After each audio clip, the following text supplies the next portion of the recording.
So thank you. Madam. Not one soul, to millions of souls that I'm connecting every night.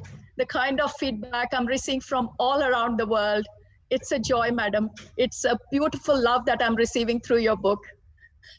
Sir Patri, sir, you're here on the platform. I'm sure you would love to have a conversation with Dena, madam. And our viewers are all waiting for you two great masters to have a great conversation. No, I want you to have a conversation with her first.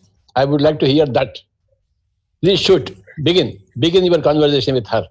I have had my conversation with her a couple of days back. So you please begin to have your conversation. Okay, I wanted to say that my experience in writing this, there was so much to say about that, really so much to say about that. But one of the great teachings was the absolute outpouring of love. That is who Sita is, that is who Sri Ram is. You know, we tend to think of Ram as duty. I think people think of Dharma as duty. But I experienced it as pure love. And it's as if they're just diffusing this world in love now to help with the upliftment of humanity. We know we're in a kind of an evolutionary point now where we have to grow, we have to evolve in order to get to the next level. And their presence now in sending this love into the world is absolutely such a gift, and what we all can experience at this moment. We can really feel it, madam.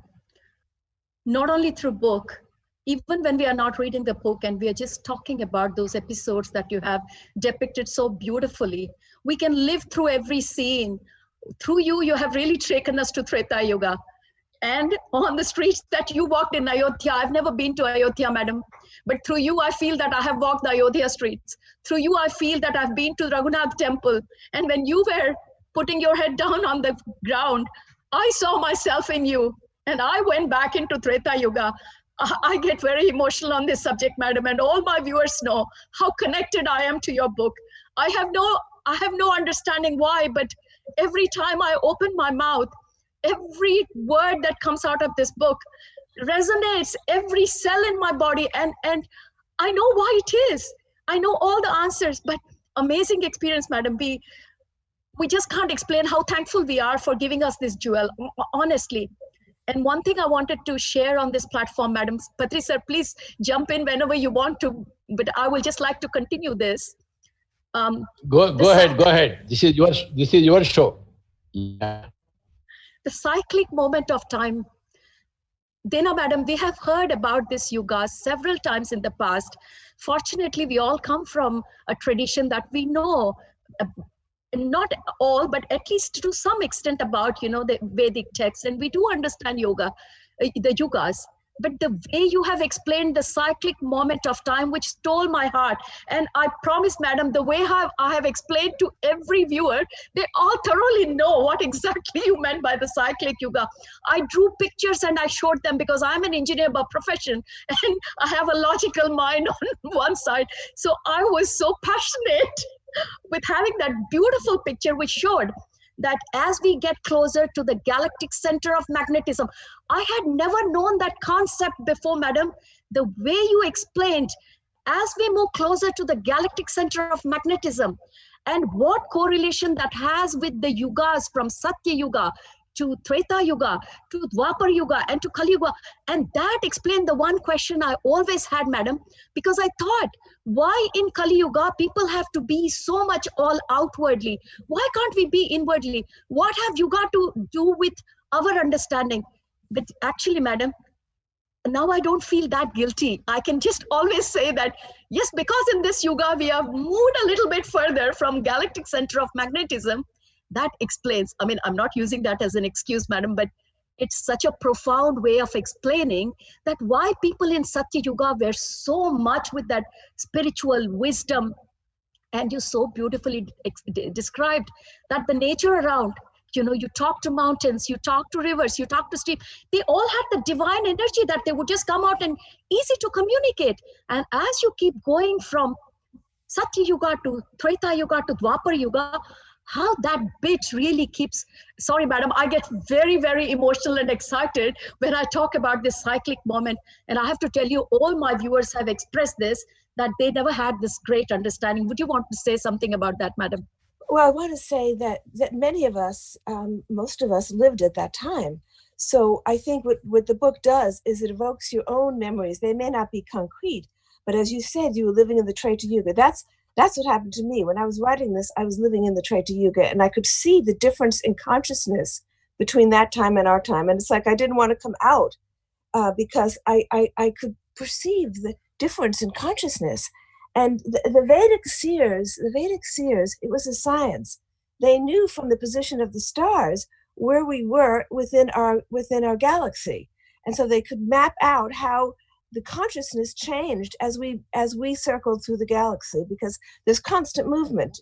Nothing stays in place. We're constantly moving. So there are times when we're closer to the magnetic center, and of course, the scientists today don't know what that magnetic center is. But I believe at some point, and this wisdom becomes accessible over a long period of time in Earth years, that magnetic center is a center of love. Love is what holds everything together, and it manifests as a magnetism in the atomic world, but the whole universe is upheld by love. That's the very structure in which keeps it all going. And it's funny because that's something that's very difficult to say out in the world today, right? You can't talk about love. but we've all experienced what that's like, and so it's important for us to recall those memories now. And that's one of the things I hope that the book did, is that people can again remember what it was like to live in that higher age, when there was much less focus on material possessions and all the things that all the unnecessary things that we've created in our world. And there was deep joy just in the being with the beauty and purity of the natural world, which was much more lush at that time, because we hadn't destroyed it. That's true, madam. But something that you mentioned in the book that really made me think as well as we move along is, you did mention in one of the commentaries that Sri Rama and Mata Sita, as avatars of the divine consciousness, their main responsibility is to preserve that which has created by aiding the unfolding of the outer and the inner worlds, preventing them from self-destruction. It is such a great concept, madam. The things that we are doing in the current moment or in the present world, we don't even know what kind of destruction that is leading to.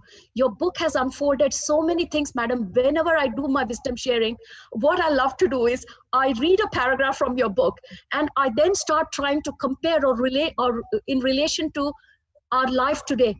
And every word that you have said, madam, we can relate it to what's happening today, whether it be nature, whether it to be the way how we hoard things. I was so overjoyed when I was sharing with my viewers the other day about what Sita Ma's message was about the balance in the nature, and that, it is the greed that leads to lack. If we let the nature do its job, then we have enough for everything. It is the human greed that really causes the drought and the famine and whatever we see. And Dena madam, this is so apt because of the current circumstances of COVID that we are living in. Yeah. Just before when the COVID lockdown happened, madam, the greed or whatever it is, the hoarding that took place, there was nothing available outside. This is how we create scarcity, and how beautifully you have explained in that book, madam. I would really like you to explain that a little bit more. Well, it's people who, everything also in the higher ages, this is particularly true in the Satya Yuga, that the power of the mind, the power of thought, the power of word. I've just finished another book, which is about the time of the Vedas, the Satya Yuga. And as I'm writing it, the power of word was so well understood. There was not any frivolous words. That the mantra, everything was created by mantra. Things were brought into being by mantra. So whatever was needed, you could create by using the power of vibration. How far we've come from that when you think of how words are, the kind of words that are thrown around today, the words of hatred and all that. So we can create if we know ourselves. And Patriji said this in my conversation and the other day, on YouTube that I listened to, that we are the creators. We don't know that we are the creators. And one of the things that I've discovered in my whole journey of these writings is that we create our situation. There's nobody judging us. We ourselves are creating life after life after life. Before I wrote the Sita book, I began to have many, many memories of my past births, and I was able to sequence them and able to understand the law of karma, which has always been an interest of mine. How does this work? Who determines what?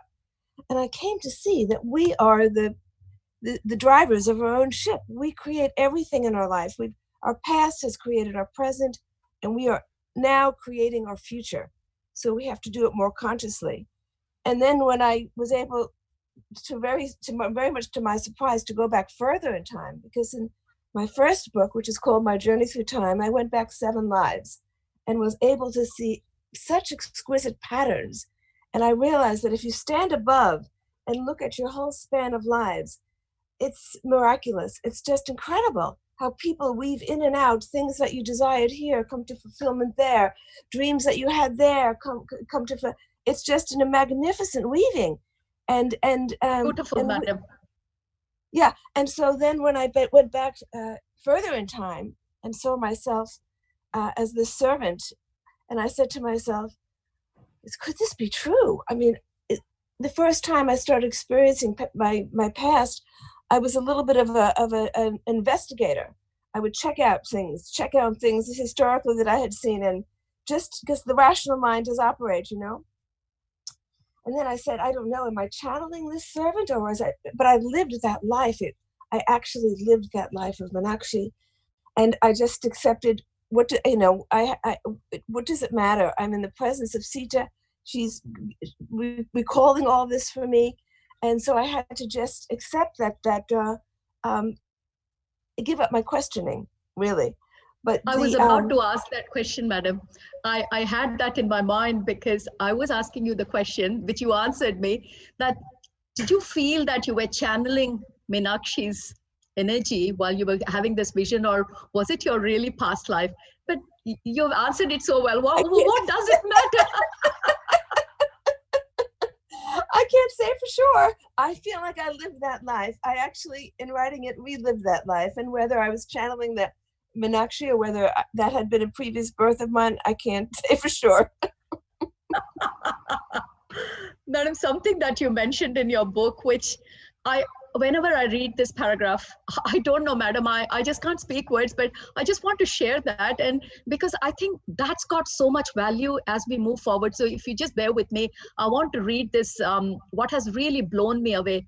At the end of part 1, you mention that one life falls away and leaves its imprint in the sand, giving rise to another life, taking along the memories which do not die, which are not washed away. They simply sink to the bottom of the mind sea and rest there, folded in the many layers of mental sediment, until called forth upon to help the soul on its journey towards full awakening. And after that, madam, when we enter into part 2, this paragraph can be referred everywhere, because when Anasuya comes into existence, she just pulls those memories from the sands of time, and she has no idea. She doesn't know if it's instinct. And madam, that makes me feel that every day, the number of instincts I have, and because we all have this logical mind, we are lost in thinking, where did I get from? Is it my imagination? And I think it's time we put that questioning to rest and believe on those intuitions. I really want you to elaborate a little bit about that beautiful paragraph which you put in the book, madam. Well, as I've recalled, going back 7 births, I've seen a little part of myself. I've retained a little part of that life. I've retained a little part of that life. I see myself in all of them, and I'm the composite of it all. I'm the composite of it all, and I'm none of it, because at the end, we have to awaken from the dream of personality, yes, from the dream of life. So we know that we're not that personality, and yet as long as we're living in the dream, we are a compilation of all those personalities. And so I see a little bit of Meenakshi in myself. I see Anasuya. I see, and all the lives that came after that. I mean, to me, it's an ongoing journey. As I said, I've gone back now to the Vedic period because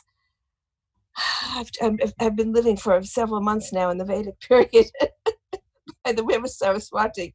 And that's been an incredible experience because it's very much linked to what came after, to Ram and Sita. Everything is linked to everything else. That's what I mean. It becomes this most magnificent weaving. You can go back so far in time and it's all connected. You know. So if you don't mind, madam, can I ask you, what did you mean by you're living in the Vedic period? Can you expand that a little bit for our viewers, please? Well, I've found a life of mine in that Vedic period, around 8,000, 8,500 BCE, and it was a very, very beautiful time, a very beautiful time by the Saraswati River, coming out of the forest. I was a forest, lived in a forest clan, and then was brought out and got integrated. That's when the society was coming together, where the clans were coming together, and the Vedas were the foundation of that society. It was Satya Yuga, and I see how I don't want to. I've just finished the book. I'm still in that state. But it was, everything is so connected to everything else. That was the reason why I got pulled back into that time. Was when the curse was given. You know, Soma was. Meenakshi was born into a family that was cursed, that had been given a curse, and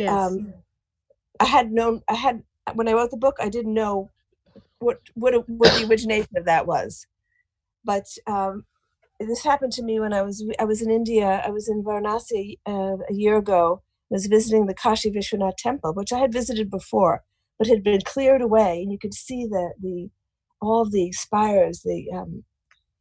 And I went into a trance there, and then I began to be drawn back into this Vedic age, and I saw that was when that soul, Meenakshi, received the curse from a Naga for some reason, which is in the book.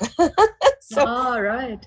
Everything is connected to everything else, and she was blessed by a sage there that the curse would come to fruition at the most auspicious time.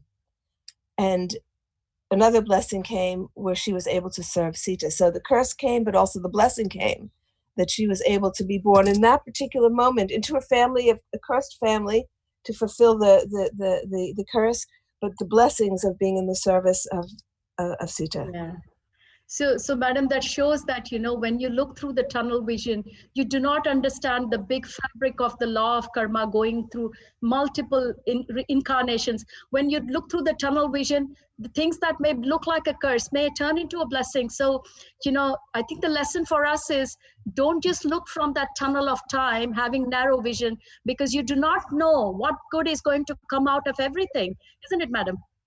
Absolutely. Everything can be turned into a blessing. And I think the most important thing is to be attuned with the higher energies, and to have the intuitive mind to be as much a present as the rational mind, because the rational mind has a certain function in terms of navigating our physical world. But the intuitive mind connects us with the spiritual truths.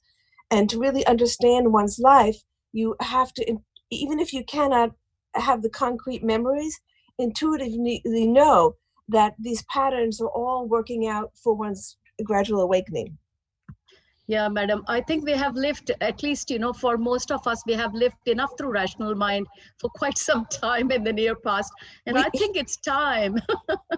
We see where it's brought us, you know, to near destruction, you know. Yes. Yeah. Yes.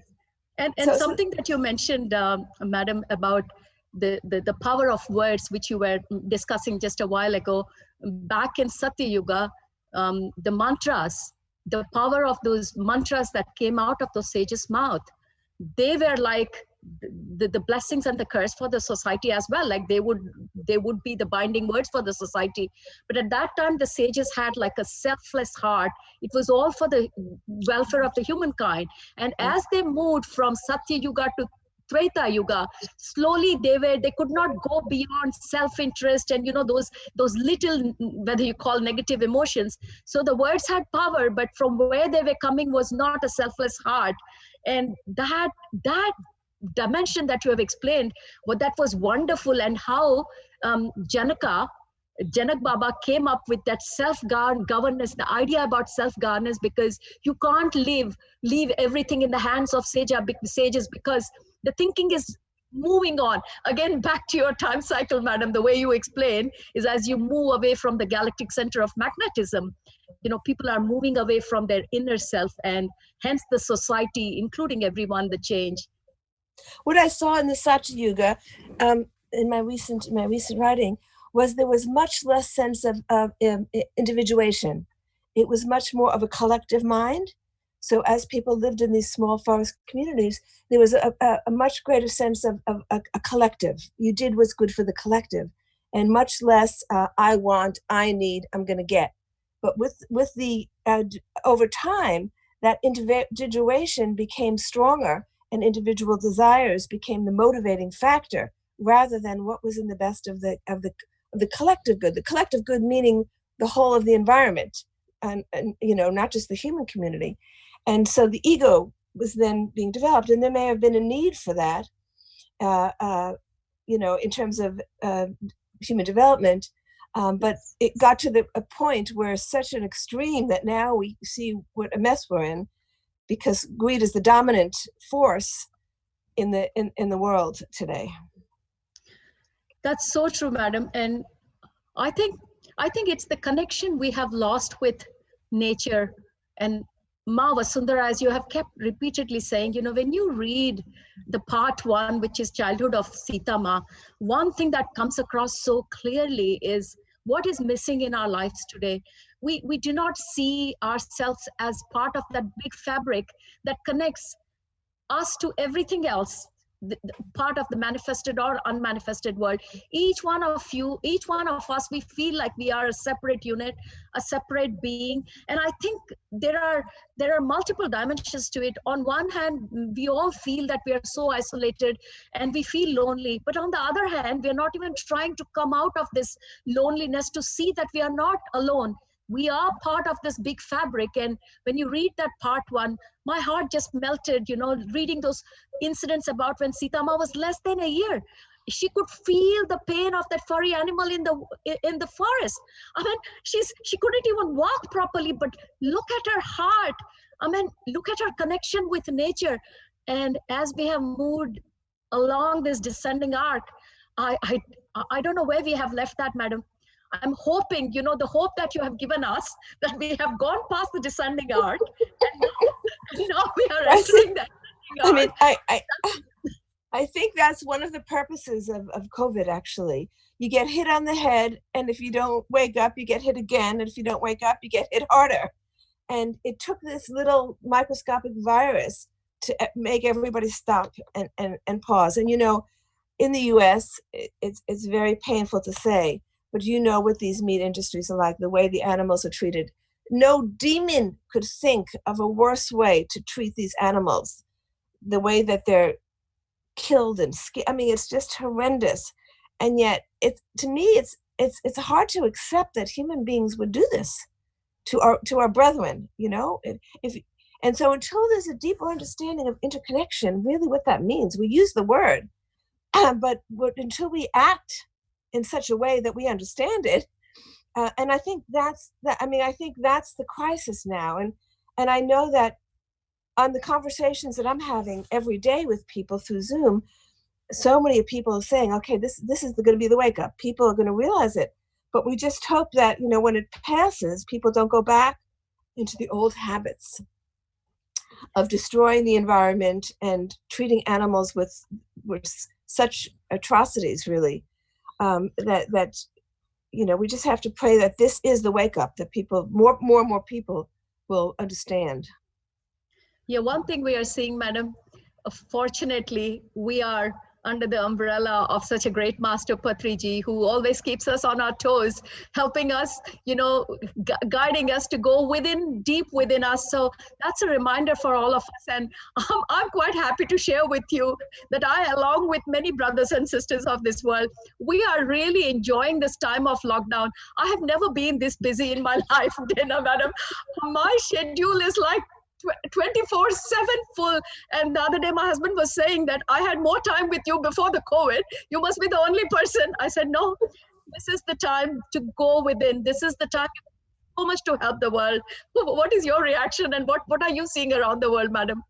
Oh, when I talk to our spiritual community, everybody's experiencing that way. It has been it's been a gift in my mind, being able to, having to stay at home. I've been writing for hours and hours a day, just living in that reality, and was able to finish my book. And so to me, this has been such a gift. I'm able to tune into the collective suffering because every day I just kind of tune into what's happening. I'm an hour outside of New York. And so there's a lot of suffering going on there. So it's both using the time to remain inside and to in that higher state of consciousness, and yet connecting with what's happening for others, and seeing how we can get others to make, how we can really make the change. We have to come out of this with some changes. The society has to be reshaped so that we're not, putting poisons in the air and living such stressful lives. We have to find a way to use this opportunity to make significant changes in the way we live. Yeah, on that note, madam, I have to go back to your book again, because there are jewels there that has really touched my heart. And when we go back to part 1, madam, where Sita Ma's attachment to Vasudharama, the Mother Earth, is shown. And this is one of the excerpts from that, which I would like to share now. She says, this is just before her Swayamvara. I mean, she has got her Swayamvara happening in the evening, and that morning she's helping the farmer with the plow in the field. And she picks up this soil from the ground, and it's such a beautiful incident. She says, look at Vasudharama, the gift she has given us.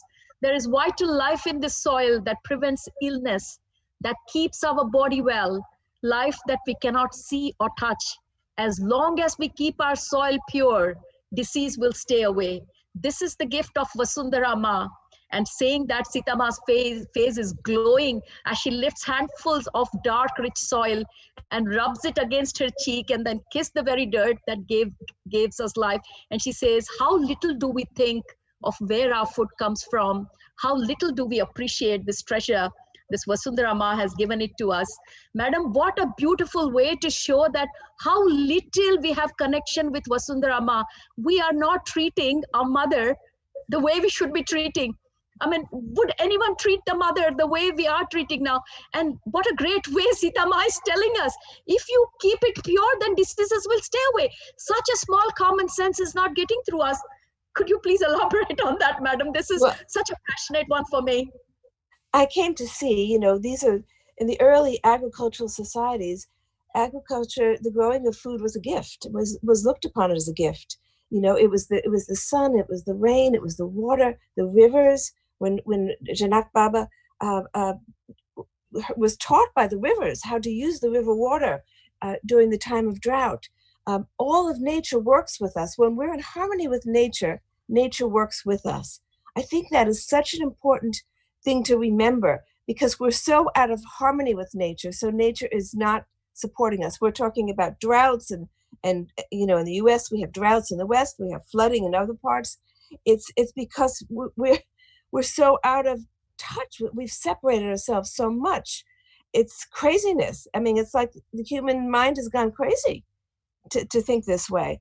And so coming back just to the basics, I mean, the soil in itself has microbial life in it, that if we don't put toxins in that destroy all that life, we have to work with the soil to on its own without putting in destructive elements, toxic elements.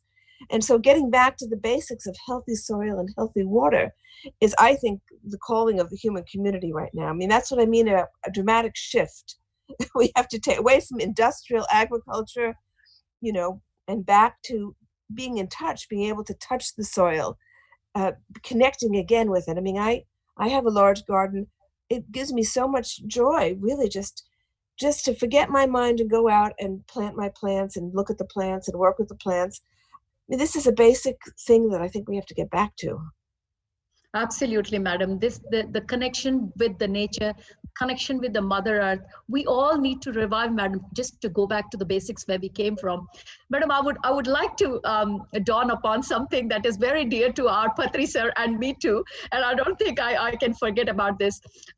We get a lot of great books from our Patri sir, and this Jewel Honesty came through him to me, and we both have enjoyed one part of this book, madam, which is the celestial wedding of Sri Rama and Mata Sita towards the end of the book. Because honestly, I haven't come to that part with my viewers, so my viewers must be thinking, what is she talking about? Viewers, you have to excuse me. Dena Madam is here, so we might have to skip a little bit beyond where I left you. But Patri sir and myself, we have talked about this so beautifully explained, madam. They're all the sages, the celestial being, they're all there, and this heavenly, this Sita and Sita Mata and Sri Ram's wedding. How beautifully explained, madam. This is our Patri sir's great scene too. We have tears in our eyes when we read that part. Could you please elaborate a little bit on that? What did you see really, madam, in your vision that you wrote? I would love to know that. Well, I tell you, when I was writing it, and to me, I read the book again and again and again before releasing it. So I wrote it and then I read it again and again and again because I couldn't put it down. That always brought tears to my eyes. And what I saw was the love that Ram had for Sita was of such an intensity, the love that they shared, which again is a love for all of us. It's an inclusive love, was of such an intensity. He wasn't going to have her leave her physical form without a great celebration, a celebration of her sacrifices, because she made many sacrifices. Both of them did. I mean, that's what an avatar does. An avatar comes down and undertakes many sacrifices for the sake of humanity, for the sake of all life, not just humanity, all life. And so that was his gift to her, as he knew that it was time for her to depart her physical form. And so he invoked all the deities to come around and to celebrate them. And that was he wanted to send a part of himself with her back into their world. And so through this marriage, he was accompanying her and going back, even though he had to stay to complete his mission. He was accompanying her. So he gave her this, and the love that I have found, the love that is sent out into the world through this kind of event is beyond words, because it's never an exclusive love. It's always a love. I mean, I feel like I'm part of the love story of Ram and Sita. I'm included in that, That's a very personal love. It's not just these two beings. It's a love that I'm part of. And so I feel like I was part of that experience. And we all are. We all are. If we can tune into the vibration, that's the whole key, is what you tune into. If you tune into that higher vibration, and that love between Ram and Sita exists at this moment. It's not limited by time. It's an eternal event. So anytime you tune into that, you experience that tremendous outpouring. It's like the sun putting out its light. That tremendous outpouring of love can be experienced at any time because it's an eternal event. I love the way you put it, madam. The same thing you expressed. You said, don't see this whole thing as something frozen in time. The love that we are talking between Mata Sita and Sri Ram, you can feel that love when you see it beyond their physical forms. And that's so true. We don't have to feel sad. I mean, you have been lucky to see them in vision. But for us, we are seeing them through you. And we do not have to feel sad, because that love that you're talking about, that you saw in your vision, we can feel it, madam. When I read this book, I could read like only one page a day. I'm being very honest, because the rest of the 23 hours I've been in trance. So I have enjoyed as much as you have writing this book. There's a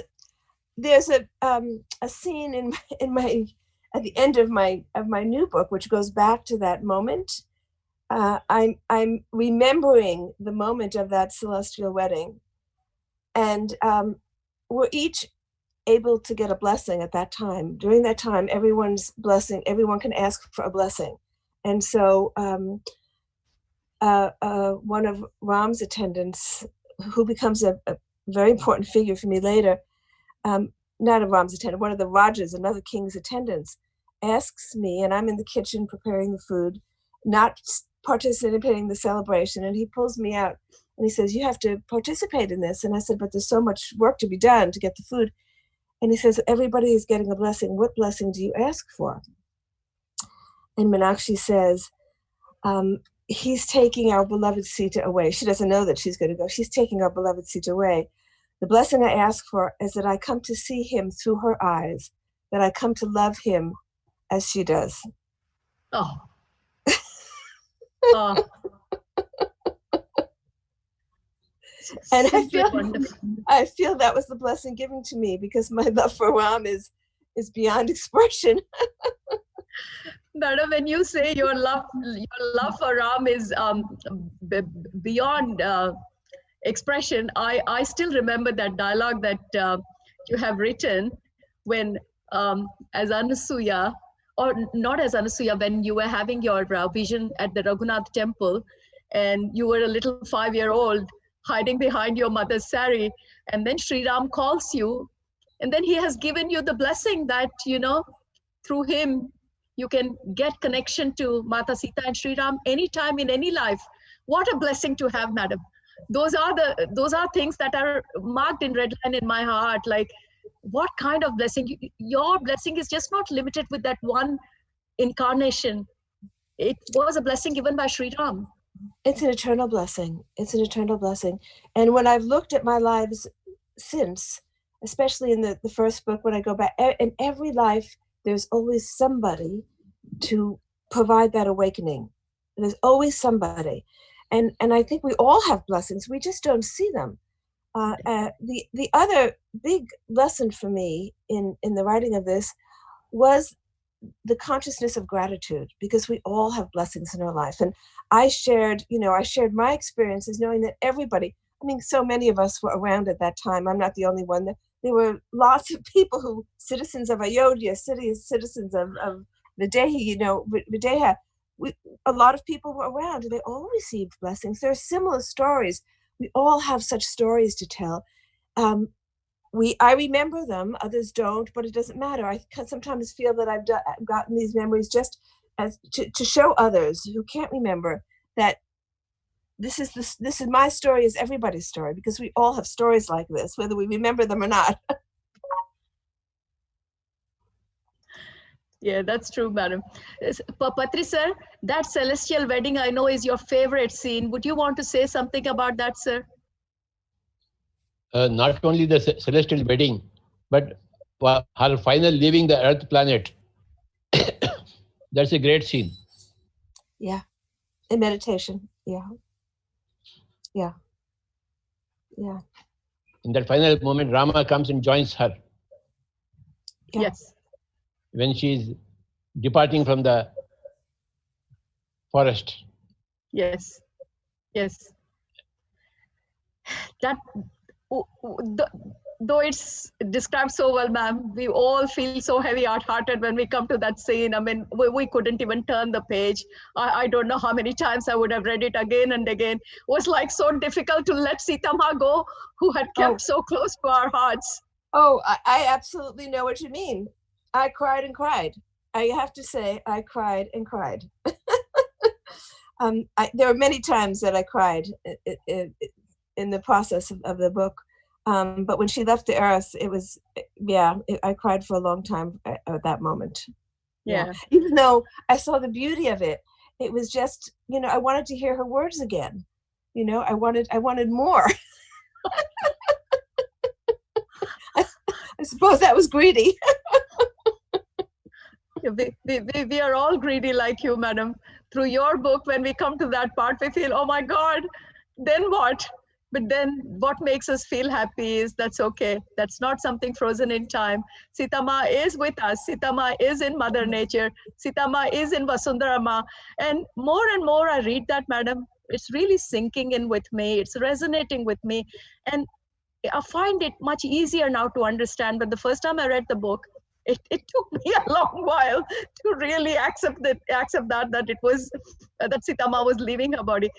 Dena Merriam, I would like to ask you one question. It might sound a bit silly, but this is a question I have in my mind, and I know a few of my friends back home also have this question. I know it doesn't matter, but because you're here, we have the privilege to ask. I will ask. Now, this book that you have written, madam, was it like someone telling you the story that you were getting a kind of intuition in words and you were writing, or you were really living the scene, you were seeing the scene and writing? I was seeing the scene. I was actually and a lot of it came to me in meditation. It became a big problem, actually, because nice problem to have, ma'am.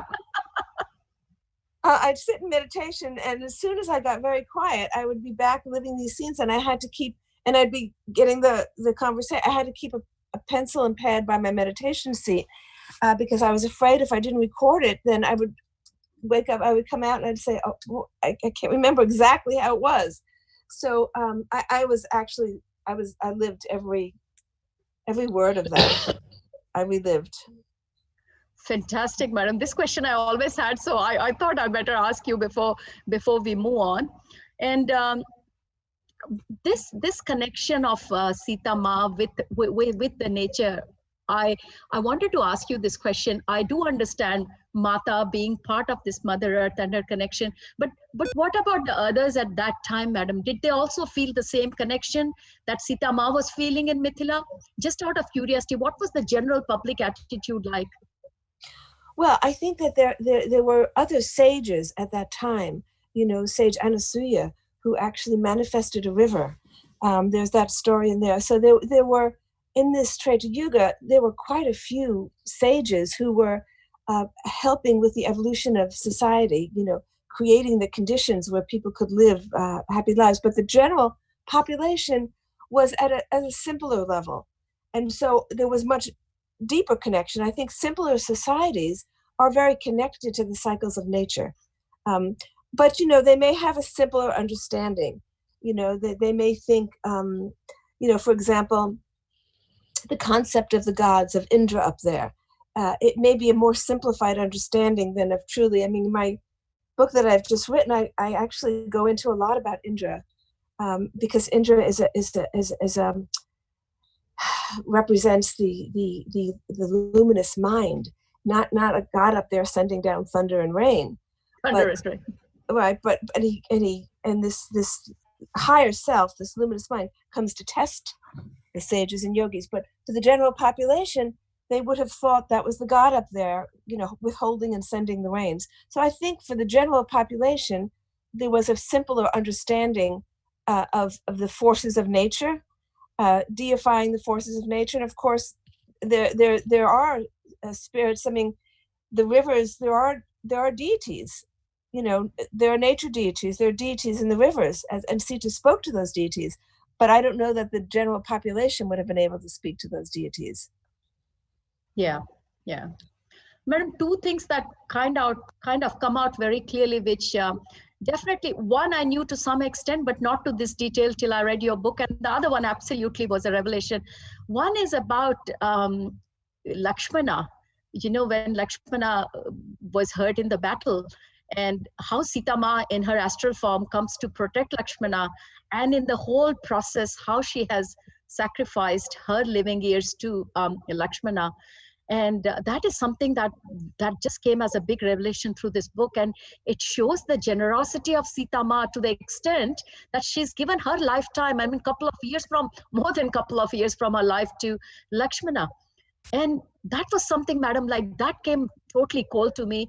And the second one was the main reason about her second time when she moves on, when she's pregnant and she with Lavakusha and she goes to the forest, about the word that gave, or the curse from Bhrga Maharshi and Khyati Ma. These two things like puts everything in place for us. And not only me, Madam, I'm kind of talking for so many, on behalf of so many. These are the two things that really come and hit us on the face. Like, so would you want to elaborate a little bit on those two things? Because those are two big revelations for us. The second one is a very big issue for me because, you know, it's interpreted very differently. But when I saw this with Sita, she was responding. I mean, she had great love for Lakshman, and she knew how much he meant to Sri Ram, and she knew how much he meant to the success of that mission, and she had to do what she could to keep him alive while Hanuman was bringing the medicines. And so she did what she could, keeping Yama away. And yet there's always a give and take. You know, if a master is relieving a student of some karma, that master takes some of that karma upon himself, but is better able to manage it. So there's a law within the karmic law of transference, that some karma can be transferred. And so she was able to prevent his death, and that to me was also very moving. And yet it happened just spontaneously. You know, she was working on so many levels. I mean, you know, in the traditional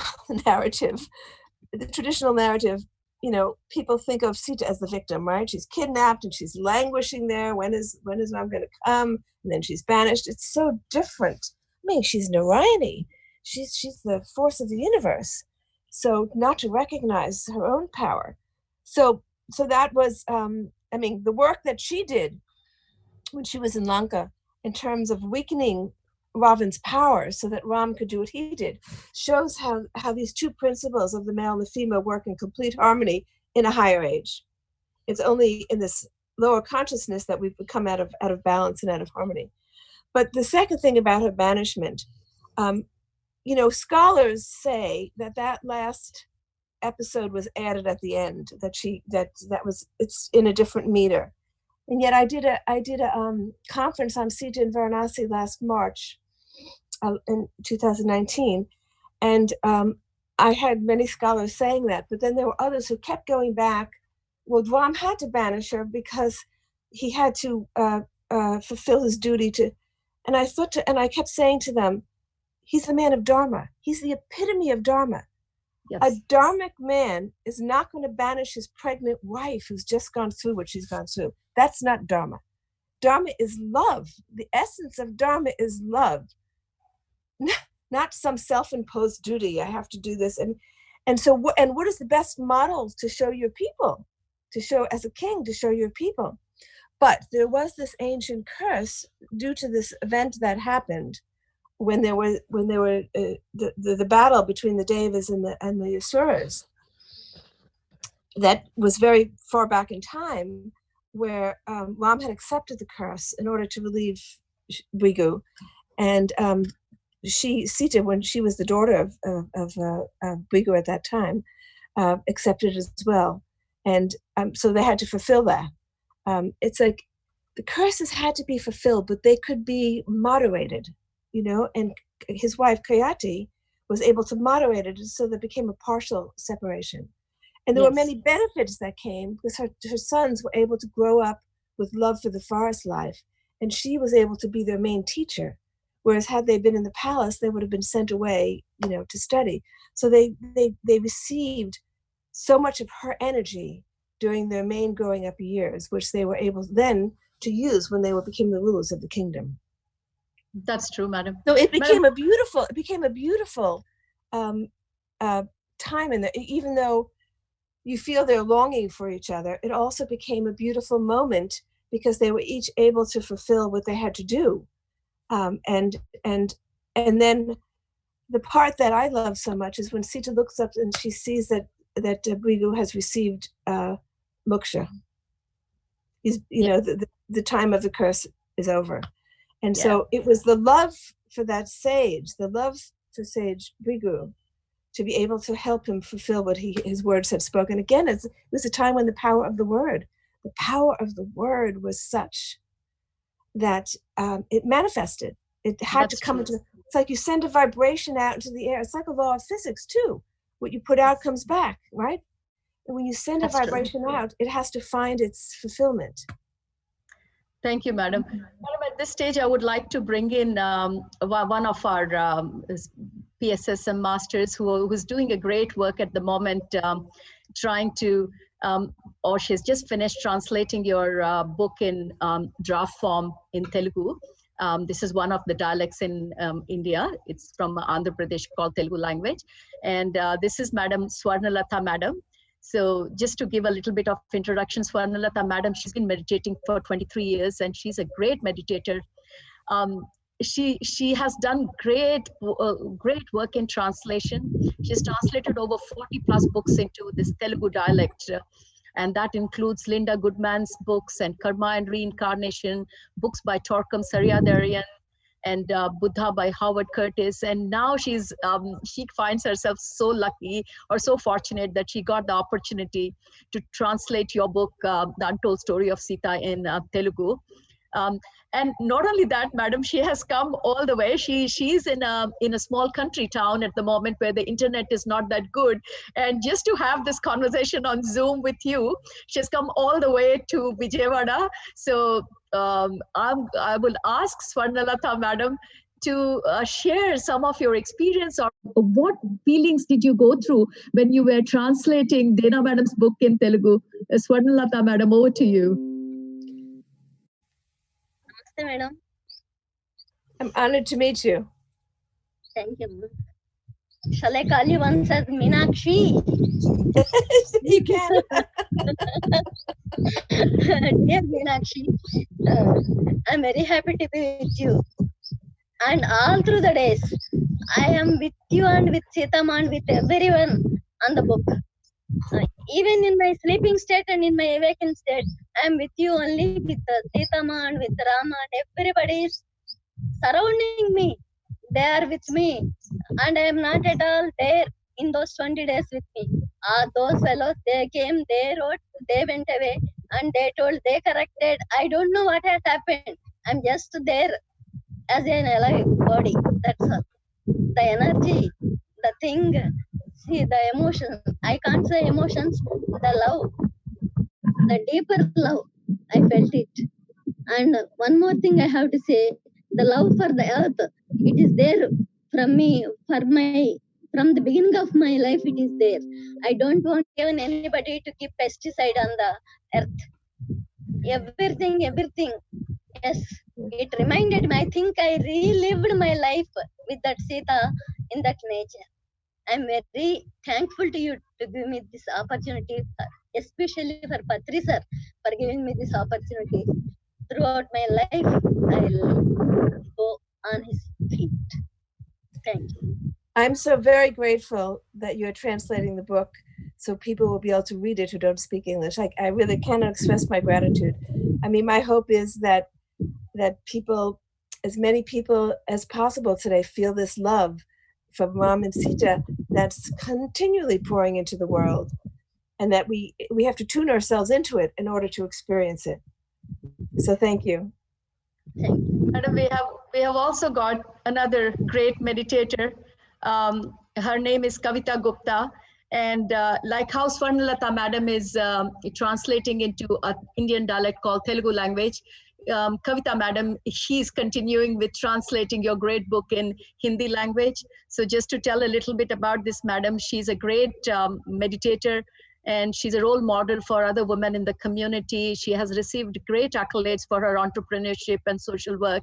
And she is a disciple of our Guru Brahmarshi Patriji, who has motivated her to teach meditation to the whole community.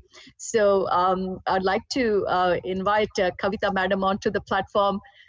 Kavita Madam, over to you. You can share your experience, or if you have any questions with Dena Madam. You're doing such a great job translating this book. Over to you. Ma'am. And I'm so glad, I'm so privileged, feeling so honored that I can connect with the Dena Merriam Madam also. And I really wanted to, Patri sir, and my special thanks to Patri sir, who introduced this book to me. And the best part, in fact, after reading the book, when I called sir, I really wanted to know how he came to know about this book. And that was also so beautiful when sir told me that when he was, it has a habit to gift books to people, to the audience, so to meditators. But sir said one day one small girl came to him and said, "You gift books to others. You read this book. This is my gift to you." And a young girl, some small girl, came to him and gifted this book to him. And I said, definitely, this was the energy of Mother Sita, who came in the form of a little girl and gifted this book to the entire India. Because after reading this book, I was so happy. I was overwhelmed. I was mesmerized. And that was something I really felt, yes, this is the true Ramayana. This is what it has to be. Actually, it is so authentic. Doing our Narayan, the divine union of Narayan and Narayani, whatever happened, what we read, being her, where she's been portrayed as a victim, which was kind of, not acceptable. I really felt sad, how Sita was suffered throughout her life. And after reading this book, the entire perception is changed. And I could feel that every moment. And I think the maximum part, Sarojana, my big thanks to you too. The way you have expressed, the way you have, it's a great gratitude to you too. And it's lovely hearing you also. And we could connect with. And we could really felt, and thanks to Merriam, and you have covered almost all the points. All the questions have been answered.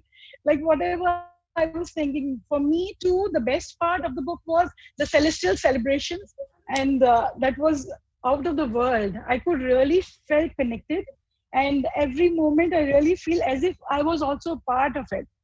And but ma'am, one thing, there are 2-3 things which I can also ask. I would like to ask Dena Merriam Madam also, since we are all meditators here, and part of PSSM, where we promote vegetarianism. And one part of the book, you spoke about the words right now while having a dialogue with her.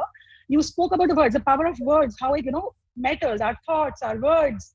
But at the same time, food, like, Patricia keeps saying, like our food, we have to be conscious. We have to be aware of what we are eating. Like when Sita Ma, she drank that water in Lanka, Sujata gave her the water to drink, and she could, see the illusionary things what Ravan wanted to, show her. So that part was also so important. And that's a takeaway for the entire community, for our meditator community, where they can understand how important our food is. Whatever we eat, what we drink, how important it is. So that's one question which I want Madam also to speak few words about that. And other than that, second thing, since she has channeled the entire book, she could connect with the energies of Ma Sita and Sri Ram. So how we can, as a meditator, get connected, stay connected, and get attuned to those higher realms, higher energies with the ascended masters, with the goddesses, because we know Sri Ram and Mata Sita are like the most adorable characters of the entire India. Everybody loves them so much. And once they could know and understand that with meditation, they can know more about them. They can love them so much. So I think it will be a beautiful gift to the entire humanity. So I really want to know, since she has experienced it, she has channeled it. So what's her guidelines for all of us? Thank you, ma'am. Thank you. I'm so grateful for your translation. I mean, I think that's the challenge for all of us meditators, and that's why this time of retreat is so useful, because when we can withdraw ourselves from the world, the other reality becomes more real. It's only our engagement in everyday life that pulls us away, and the challenge is to maintain that state of mind no matter what we're doing, right? To maintain that connection. And so I think that's the challenge for all of us. And that's why, for me, I can't imagine living without meditation, because that's the time that I reconnect. And if I can reconnect first thing in the morning, there's a much greater likelihood that I'll stay connected throughout the day. And so to me, that's the key, is meditation, is to stay in tune with that higher reality. And how not to get distracted and distorted by our the outer and the physical reality what we are living in. I think we have to keep pulling ourselves back. I mean, there's so much negative energy going around, politically and violence. There's just a lot of stuff to pull us out, and it's easy to get caught in it. And I've actually limited, I used to be an avid reader of the news. I limit how much I take. I want to stay aware of what's going on so that you can, send positive energy, but not to the extent where you get sucked into it. So I think it's just trying to create that right balance between how present you'll be in the outer happenings and how much you can keep your center inside, connection to that. It's a balance that we all have to strive for day to day. It's so true, madam. I mean, we all know that when we are in meditative state or in meditation, focusing on our breath or whatever the meditation form is, that becomes easy because you're totally not connected to the external world. The real challenge stands when you get out of meditation and start interacting with the so-called physical world. And I think that's where the word awareness comes into picture. Then, be aware of what you're doing, every moment awareness. And that's a great question from Kavita madam about how to make sure that we are on the track. It's easy to get pulled away, especially now when there's so much fear, because of this virus that's circulating. And so it's easy to get caught up in that. So we have to continually awareness, kind of check our awareness. Yes. So I really wanted to share a little bit here with Kavita madam and Dena madam too. When we started this year 2020, madam, just around January end, I do some workshops online, and I had started Karma Yoga workshops sometime last year. So I thought I'll continue with Karma Yoga. But I was so surprised, madam, when I started jotting down the points for the Karma Yoga session 2 in February, my pen would not write Karma Yoga. It was writing awareness all the time. So I knew this message that I had to do workshop for awareness. And we started awareness workshop in end of January, and we kept doing it till April. And in between, this COVID thing has developed, and then the penny dropped. Why my pen was not writing Karma Yoga? It was writing awareness all the time. So great question, Kavita. It was a demand of the time. Exactly. It was a demand of the time. Yeah. Yes, yeah. Kavita madam, I was totally unaware. I'm thinking I want to do Karma Yoga. Why this awareness? And I've done 20 workshops in the last 2 months on awareness. But now I know I have totally surrendered to the universe, because I know the master intelligence knows more than me. I've totally given up. Exactly. Exactly. We need to surrender. Yes. Yeah, that's the key. I have discovered that. That is the key, is the rational mind can't understand it sometimes, but if you trust your intuition, you'll follow. Yes. Thank you so much. That's really working well, Kavita madam. Surrender is working the best for me. I don't have to really think with my little. That's a key for everybody, Saroja ma'am. That's a key for everybody, in fact. You have to allow yourself to flow with the flow. So true. Yeah. So true. Thank you so much, Kavita madam. Thank you so much. Thank you. Thank you. My pleasure. Dena madam, we have got another great master coming up. And like the other 2 previous speakers, this sir is also translating your book in another dialect in Indian language, which is called Kannada. So he's from state Karnataka in India, and he's Dr. Jivandhar Ketapanavar. Very great master. We have spiritual magazines, which is called, Dhyana Bharat. So he's the founder, editor of that. And he's also has great role in the New Age spiritual magazines. He has done a lot of translation works of great spiritual books like Soul's Journey by Peter Richelieu. He's done that in Kannada, Pyramid Yuga, and then Breath and Meditation, Jnana Surya. So many great translation work he has done. And now he's doing this wonderful work of translating your book in Kannada. So I would really welcome Ketappa sir. Sir, over to you. Dena madam is there. You can express your experience and your feelings on this book. Thank you so much, ma'am. Thank you so much. So nice to meet you. Namaste. Thank you. Madam, namaste, madam, namaste. It's a great privilege and honor to be with you, ma'am, and Brahmarshi Patriji and all in this divine meeting, madam.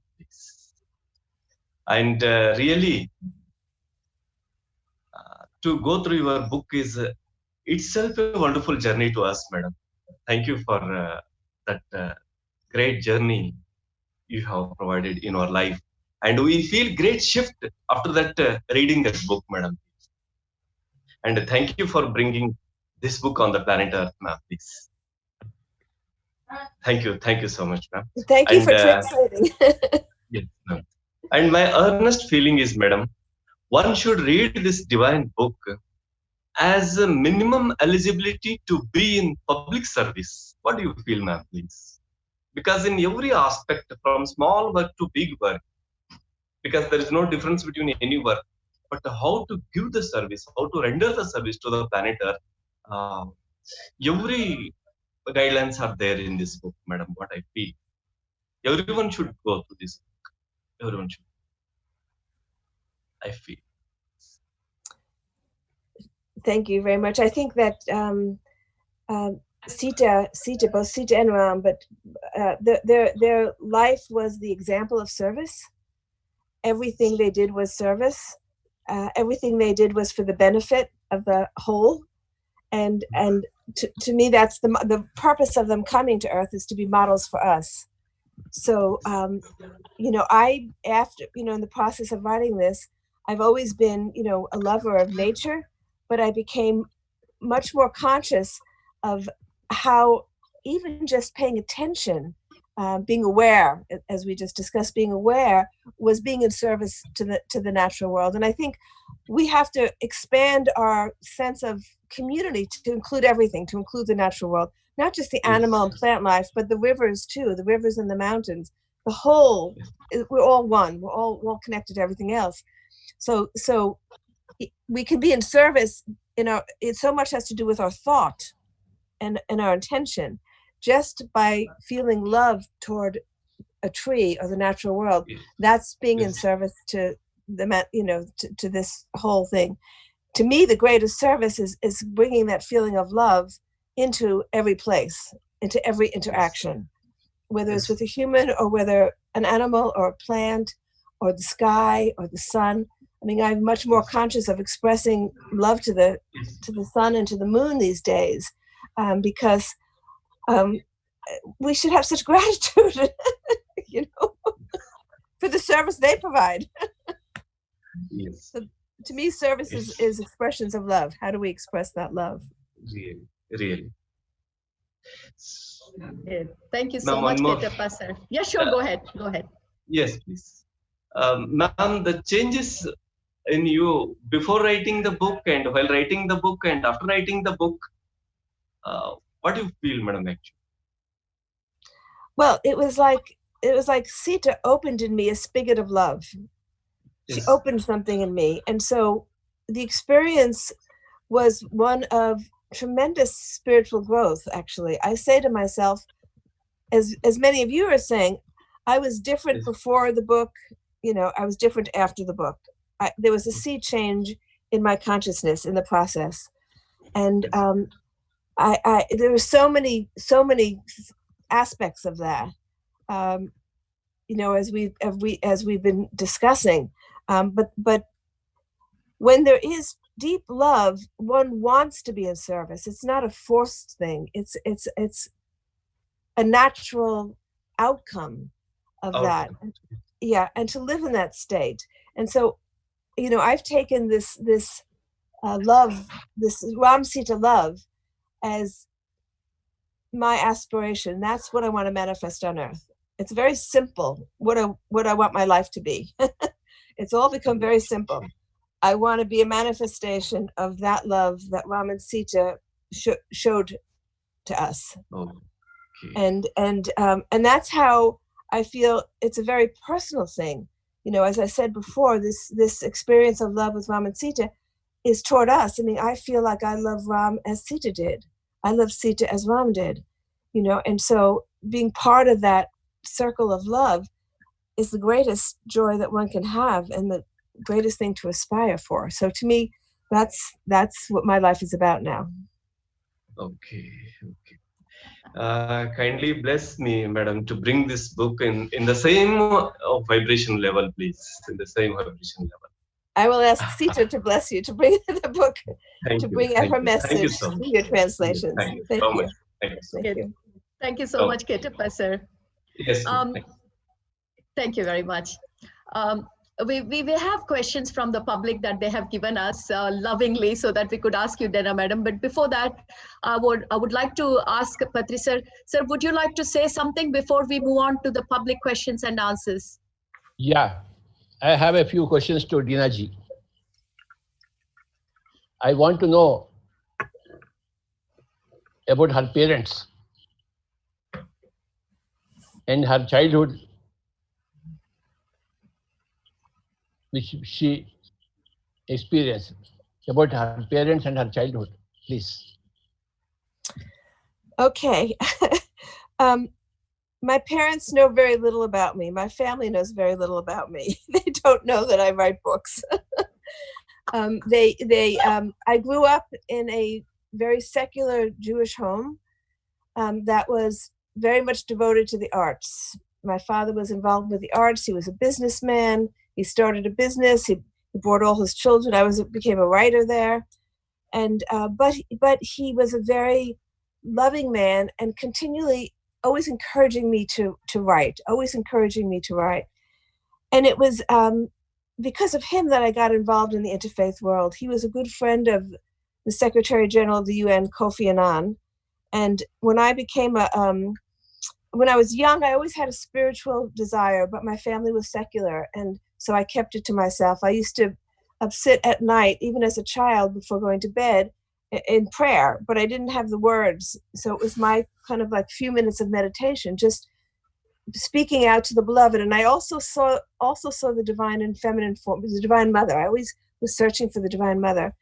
When I went to college and I read Yogananda's book at the age of 20, I said, oh my God, that's it. This is what I've always believed. I always knew that I had lived before. I was looking for the divine mother, and I wanted scientific practices to help me realize the truth. I didn't want dogma. I wanted scientific practices that I could do. So I started practicing meditation at the age of 20. My family was up in alarms because at that time meditation was not mainstream at all. They thought I had joined some cult or something. And so I kept it very quiet, away from my family. But then I got married. I had 2 children. I got divorced. I was supporting my kids. I had to go work for my father's company all the time, very seriously practicing meditation, several hours a day, studying the Gita, reading the Upanishads, Patanjali. So I was in my study period. And then when my Kofi Annan became Secretary General of the United Nations, he was a good friend of my father's. And the idea came to bring spiritual leaders to the UN to see how they could work with the UN. And my father offered me, he said, well, my daughter's so interested in spiritual matters, let her organize this. And that's how I got involved in the interfaith world 20 years ago. But there were very few women there because they were big religious leaders. And the few women were not happy. And they said, we would like another summit where women have more voice. So we went back to Kofi Annan and said, the women want to have a second summit. And he said, that's a good idea. Go to the UN in Geneva, the Palais des Nations. So we did that. And out of that formed the Global Peace Initiative of Women. And everything came to me by surprise. I was a quiet yogi, never expecting to have a public role, very shy, much more of an internal person. I was a writer, I was a yogi. And then suddenly I'm thrust into the stage at the UN, bringing these religious leaders together. And then the women saying, well, we want to have a permanent organization so that we can do peace work. And so one thing led to another, but it was very much unplanned by my conscious mind. And throughout this time, I began having very concrete memories of my previous births. And it was rather disorienting because I actually relived those lives. It wasn't just, oh yes, I lived in here and I did that and that. It was like going through all the experiences again. And every life has positives and negatives. Every life has traumas. But I got to see the connections and I got to see everything that led me up to the moment. I got to see that in the past, I had been doing peace work in various ways, and that it all led up to the moment. In the past, I had been very much struggled as a woman to find my voice because all the lives that I had seen, I had been a woman to find my own voice. And then by creating this Global Peace Initiative Women, I was able to bring to fulfillment that desire that had started in me many centuries ago. So I came to understand how this law of karma works. And of course, my family knows very little about this. They don't know about my books. They know that I spend a lot of time in India. They know that I have a guru. They know that I meditate. And that's become much more acceptable today.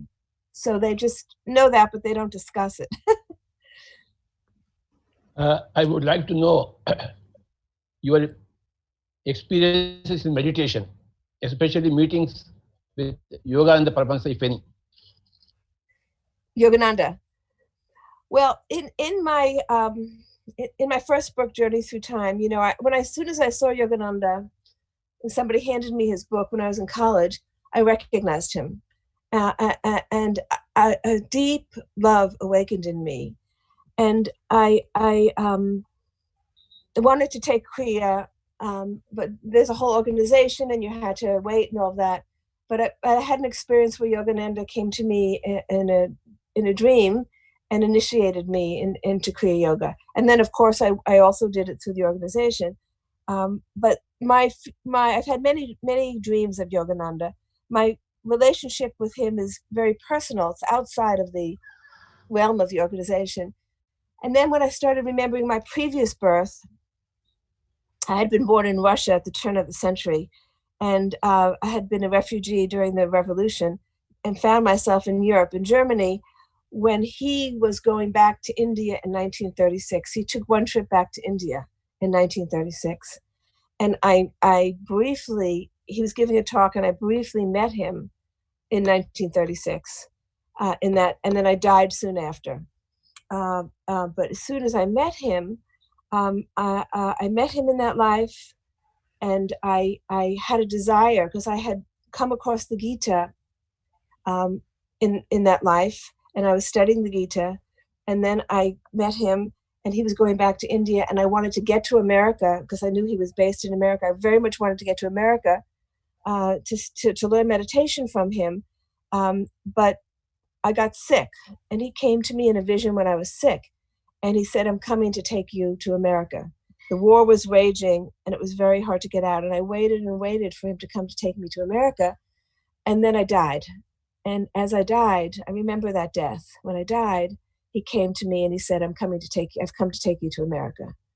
And in my journey through time, I describe that, and I describe my time between lives in the astral world. And then I felt him calling me, and I took birth. And he passed away a year later after I took birth. And so I remembered all that. And then I knew that wasn't the first time I'm meeting him. And I went back in time further to another life where I had been with him. He was William the Conqueror. I don't know if that's well known, but he was. It's well known among his devotees in England. And I was with him at that life. And then an earlier life when he was during the Mahabharata War, where he was part of that. And I was a citizen of Dwarka.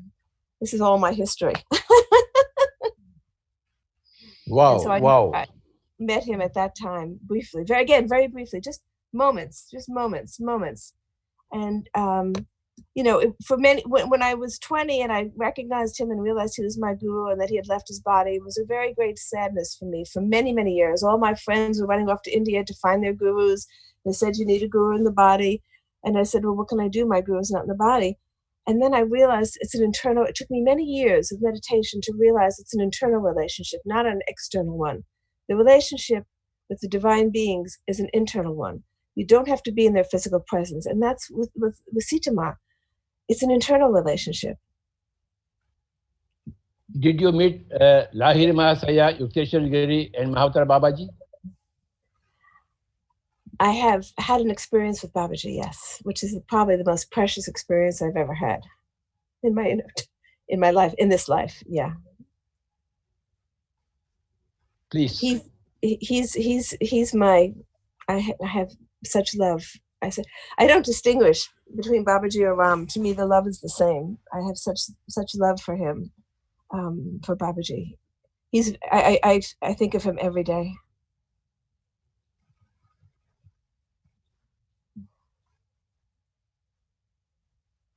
Any question for me?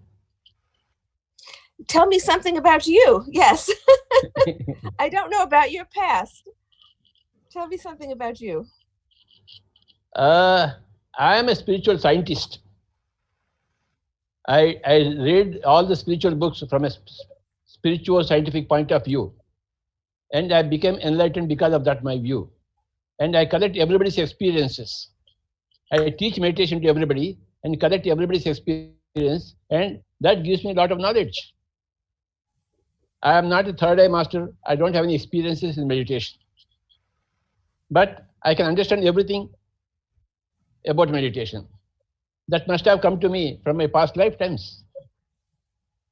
My job, my passion is to teach meditation to everybody, every human being, and teach vegetarianism to everybody, and to bring pyramid energies to every home, and to make everybody understand the spiritual science. I am a teacher. My passion is for teaching. My passion is traveling and meeting all the people and teaching. I'm not a sitting yogi. I'm a traveling salesman for all people like you. That's why I get a lot of commission from you when I promote your book. I'm a salesman, ma'am, and a scientist. I'm not a third eye yogi. But it's my joy to meet all the third eye yogis. All pyramid masters are third eye masters, and it's a joy to be with them. And we hope to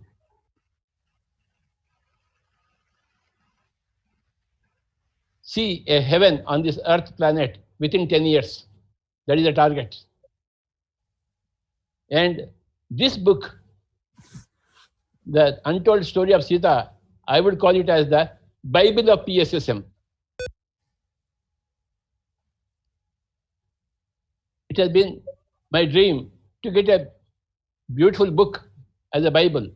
The first Bible came in last year by Ananda Karunesh, The Thousand Seeds of Joy, with the messages from Lakshmi and Saraswati last year. And after that, this book, both these books, The Thousand Seeds of Joy by Ananda Karunesh, Messages of Lakshmi and Saraswati Ma, and this year, The Untold Story of Sita by the great master Dena Merriam. These two books are the Bible for Pyramid Spiritual Society movement, indicating a shift in consciousness from male chauvinism to female beauty, female wisdom. What is the first book? I should read that first book. What is the book called? It is called The Thousand Seeds of Joy.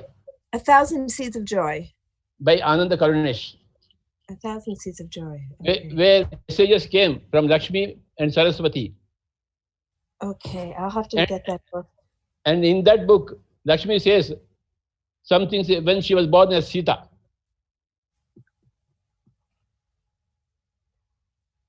So, okay. 1,000 Seeds of Joy by Ananda Karunesh. And as I was introduced to that book, I was introducing that book to the whole of PSSM. And we were so very fortunate that Sri Ananda Karunesh came by himself to Hyderabad to attend our Dhyana Yagnam. He was there with us for 2 days. It was such a joy to meet him. Now, immediately in this year, a lady gives me this book, Untold Story of Sita, and then I come to meet you. And you are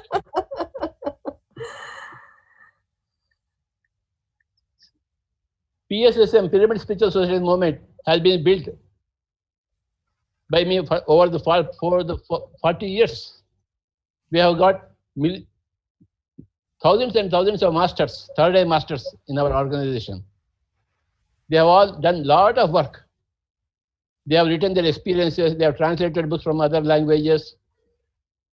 They go to villages day and night, meet everybody. And Saroja Gullapalli is such a great master. And Pranalata madam, you just now met. And also Ketapa, Dr. Ketapa.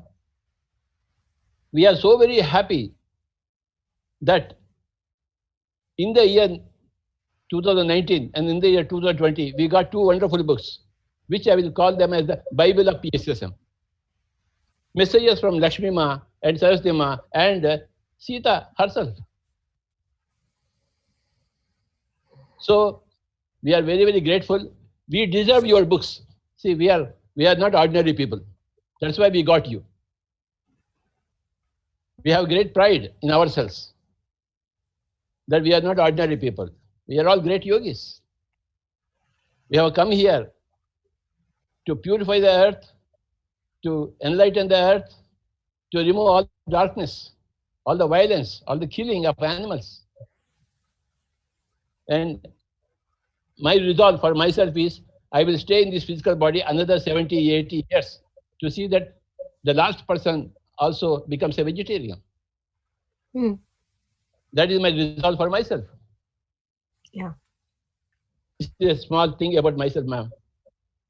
I have a question.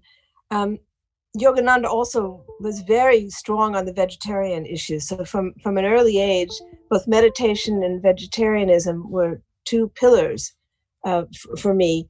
But I was in Egypt a few times, and I did get to meditate in the Big Pyramid at the very peak, and I had a very powerful experience, very powerful. But I don't understand the science of it. Can you explain to me a little bit about why that structure is so powerful? I leave that to my daughter. Parimala, join.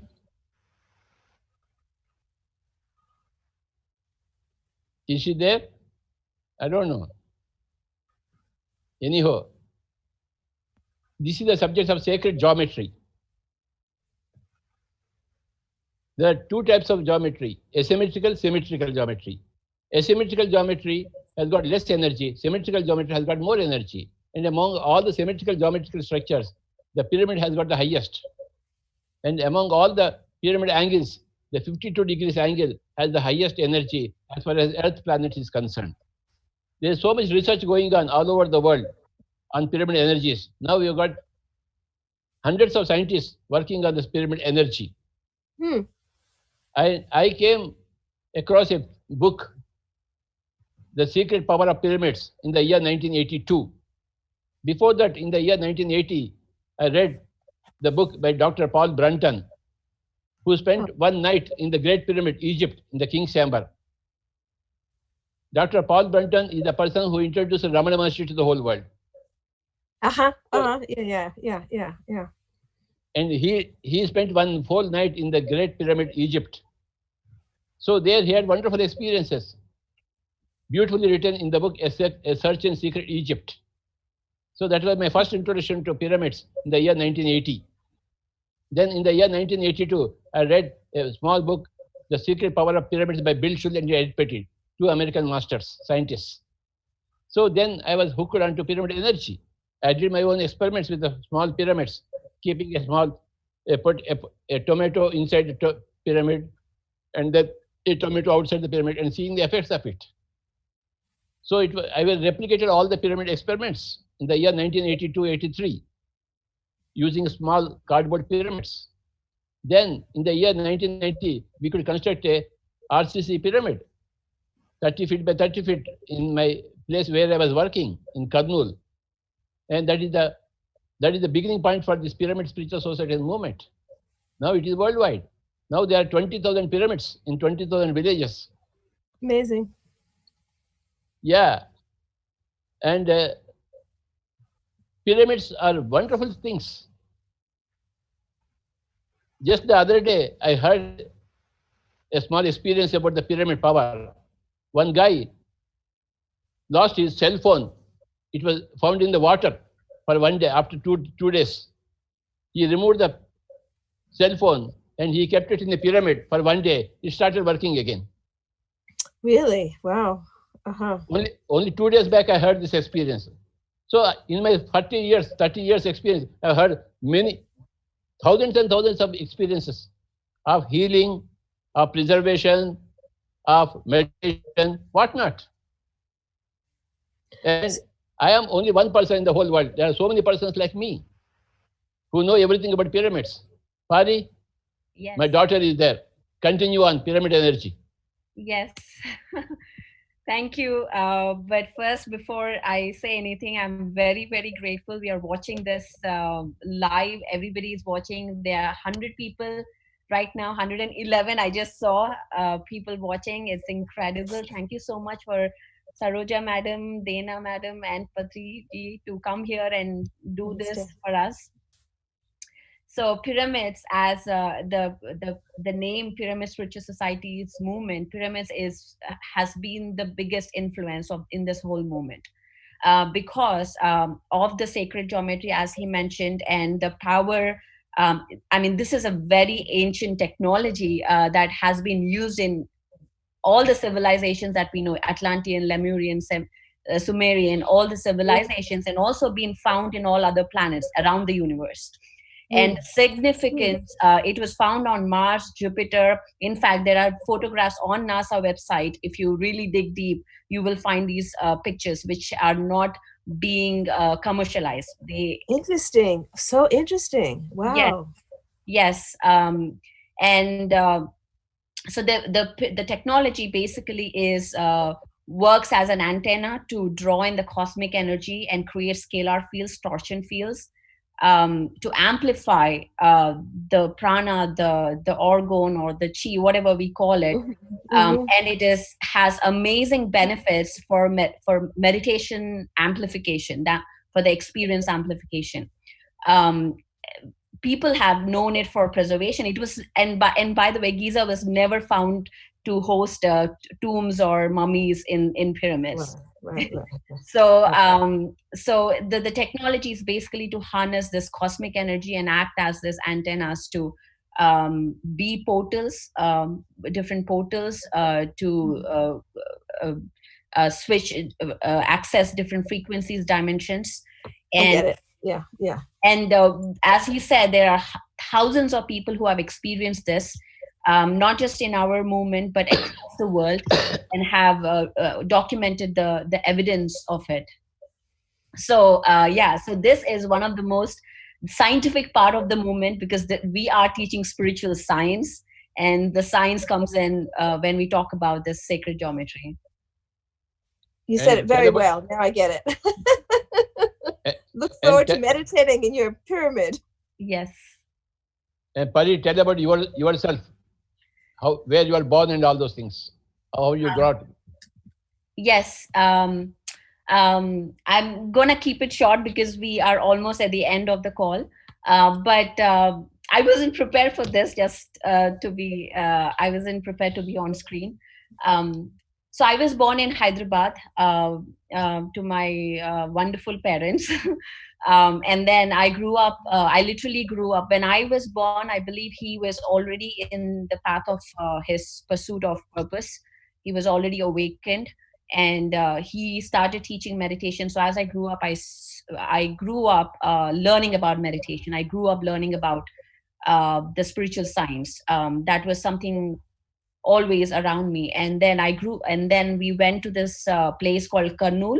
It is a small town from where I lived. And this is the first place where the first pyramid came into place, and also the birth of Pyramid Spiritual Society's movement happened.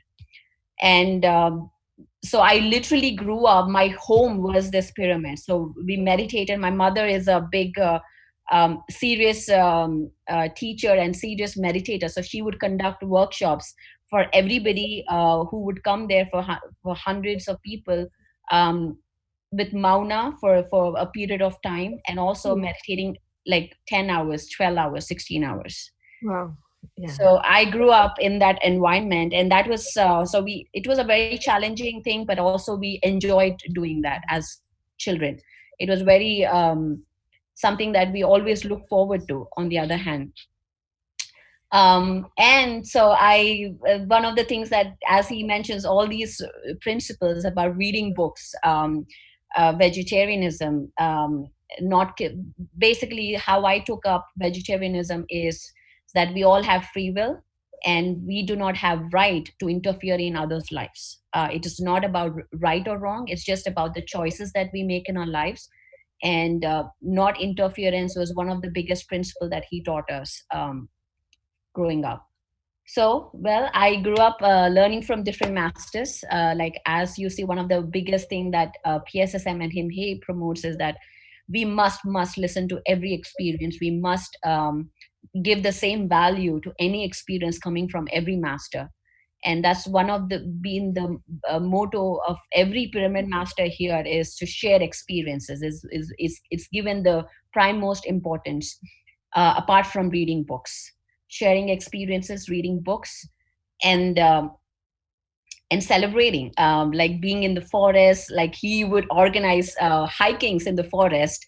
Hundreds of people. We would just go into the forest, meditate, and celebrate. That used to be my summer holidays. So, well, that was my childhood, and now we are, all the pyramid masters are committed to promote this message of PSSM, which is every person on the earth will have to meditate, work on non-interference, the principle of non-interference, vegetarianism, or plant-based food, whatever we call, and then connect with everybody. And that is also the mission of Pyramid Spiritual Societies, India or global. Every society, we are working on collaborating with every other master, such as you yourself, in taking this mission forward. So to fulfill his vision of seeing the whole planet, being meditators in 10 years, in the next 10 years, and that is the reason, that is what we are all working towards. Thank you, Baba. Thank you. Beautiful. Beautiful. We all have to work toward that. We are very much aligned in our thinking. Mm-hmm. That's great, Pari. Thank you, and thank you, Patri sir. So we have around 10 minutes, Dena Madam. So I have a few questions from our beloved viewers. So I'm going to take a few questions, and I think we'll keep it very much to time. One of the questions that has come from Geeta Sharma from Varanasi, India. She says, how can a modern age woman identify or relate herself in the current times with Mata Sita? How can a modern age woman?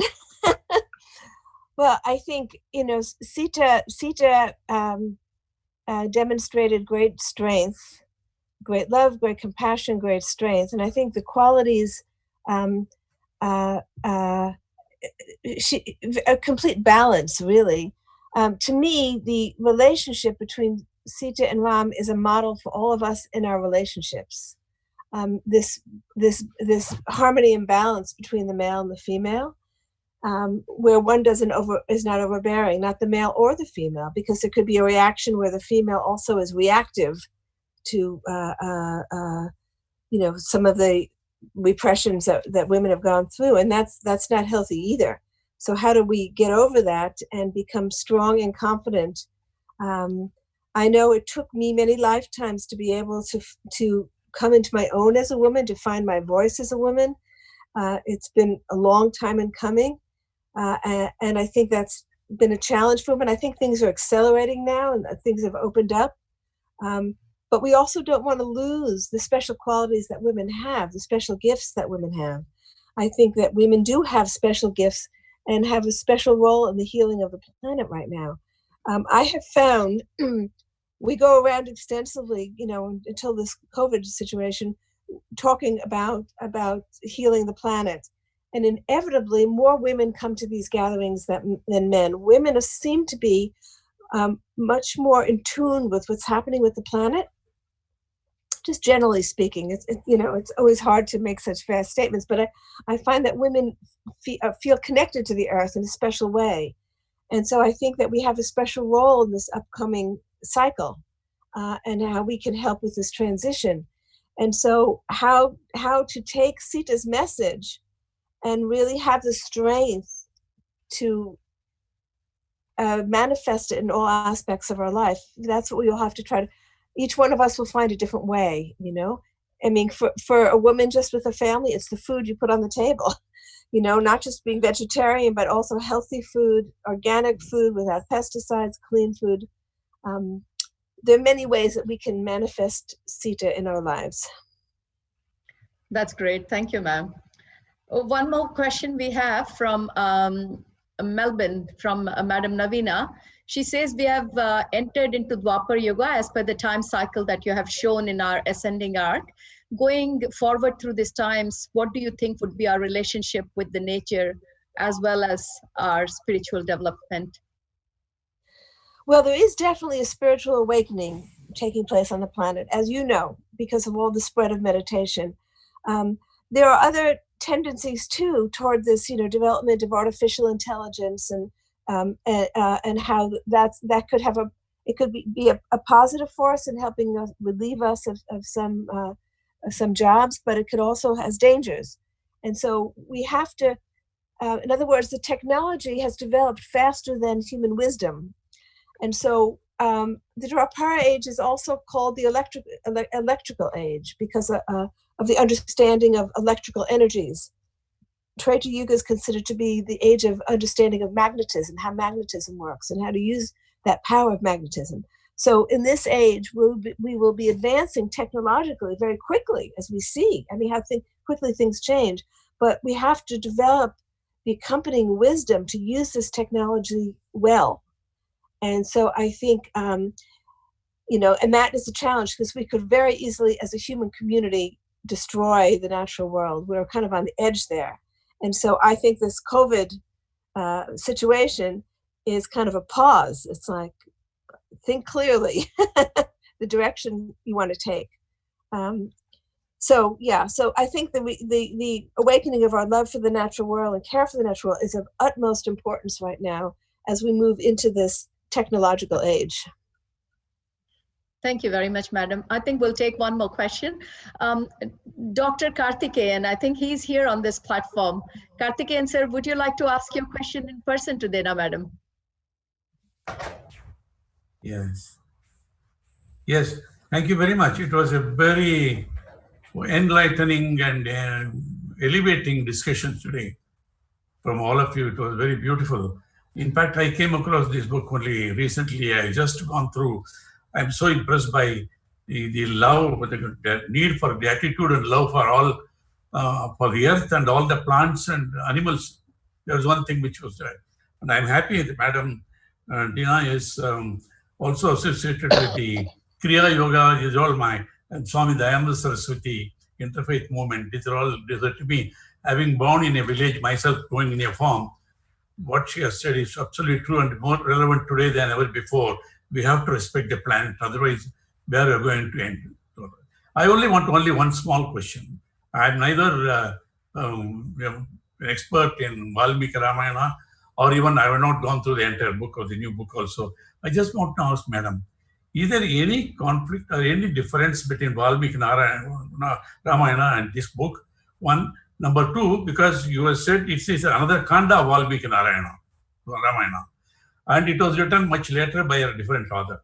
I want to know whether there is any point of difference anywhere, this harmony. No, I mean, what the Valmiki Ramayana describes the outer events. They went from here, they went to there, they went to there. This is what happened on the outer field. What I was looking at is what was happening on the spiritual and the internally. What was Sita really doing as they wandered from place to place to place? And Anasuya, what was she really doing? What was going on there? So looking more at the spiritual dimension rather than a descriptive event of they moving from here to here. Yes, Sita was taken by Ravan. That doesn't mean that she was the victim. He describes that she was taken, but the way he doesn't go into her part in allowing that to happen. She allowed that to. Sita could not have been kidnapped without her agreement. It could not have happened. Yes. So she allowed that to happen for the greater good. She allowed herself to go through that suffering for a very specific purpose. Yes, Patriji feels this is the greatest book in recent times, and I respect his judgment, and we will go through it with great interest and all that. And he also mentioned heart of Dharma is love, and the true essence of Dharma is also love. I do hope love prevails and we will get out of the present crisis and elevate the whole planet. Will make the planet happy, planet Earth happy, so that we can live happily. Thank you very much. Namaskar. Thank you. Great. Thank you, Karthikeyan, sir. Dena Madam, before we conclude this question answer session, just one question out of curiosity. What is your next book coming up and what is it regarding? Are you in the process of writing it down or? Well, I have two books. This book that I'm just finishing goes back to the Vedic era, and it follows successive incarnations, starting in Vedic India and then moving into China. And I've been deep in China trying to understand what this relationship is. And so it's both takes place in India and then China. And then there's another book that takes place during the Mahabharata War, and that is I've almost finished both of them, and they're deeply connected. Everything is connected. But I came to see that during the Mahabharata War, the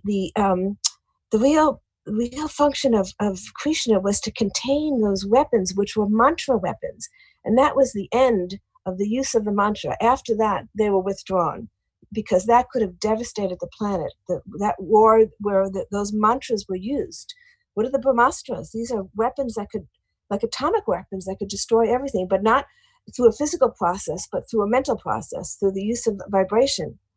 And after that, it was withdrawn. But so I'd finished that book, and then I got this other whole series came to me of memories, and so I had to move into that. So I'll be coming out with two books, one by the fall and the other by early next year. And that one is called, it's about Rukmini, because that was Sita's next birth was Rukmini and the turning of time, because that was the shifting from one yuga to another. And so I've continued to dwell in this other universe. Wonderful, madam. And we have thoroughly enjoyed talking to you. I'm talking on behalf of Patri sir and all the great masters from PSSM who have really enjoyed this journey along with your book in the last so many weeks. And especially me, I've been thoroughly having this great fortune to read your book and to share this wisdom. And thanks a lot to Patri sir for giving us this book in our hands and giving me the opportunity to share this wisdom every day, every moment. So with that, I really thank you on all our behalf for having spent this precious 2 hours of yours. We will be eagerly waiting for your books whenever they come next year, madam. And definitely, I know going forward, we'll be seeing you more on the PSSM arena as well as back in India. So that's a great pleasure for us that this is not going to be the last time we are going to talk to you. I'm sure we're going to bring you back on this platform time and again. So thank you very much to Patri sir, Dena madam, to all the PMC channels who are here working tirelessly behind the scenes and making this program so successfully.